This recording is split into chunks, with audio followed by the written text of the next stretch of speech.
गांव के किनारे एक छोटे से घर में दादाजी रहते थे। उनका नाम हरिनारायण था। उम्र बहुत हो चुकी थी, लेकिन चेहरे पर शांति थी।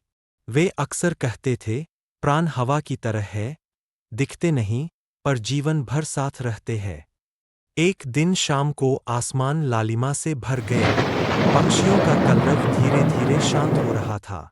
दादाजी अपने बिस्तर पर लेटे थे। परिवार के लोग उनके आसपास बैठे थे। कमरे में एक अजीब सी शांति फैल गई। ऐसा लगा मानो हवा भी ठहर गई हो।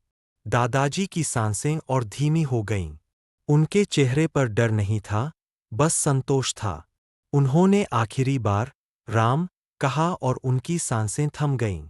परिवार रोने लगा, लेकिन पोता चुप था। उसे लगा जैसे दादाजी कहीं गए नहीं है, बस दिखाई नहीं दे रहे।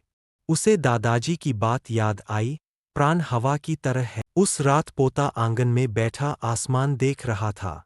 तारे चमक रहे थे। उसे लगा जैसे दादाजी अब उन तारों में कहीं मुस्कुरा रहे हैं। उसे समझ आया कि प्राण निकलना अंत नहीं, एक परिवर्तन है, जैसे नदी का पानी समुद्र में मिल जाता है। अगले दिन गांव में अंतिम संस्कार हुआ। सब लोग दादाजी को याद कर रहे थे, लेकिन पोते के मन में डर नहीं था, बल्कि एक गहरी समझ थी। जीवन एक यात्रा है, और प्राण उस यात्री की तरह है, जो समय आने पर एक घर से दूसरे घर की ओर बढ़ जाते हैं। उस दिन से पोता हर शाम आसमान को देख मुस्कुराता और मन ही मन कहता, दादाजी, आप हवा की तरह मेरे पास ही है।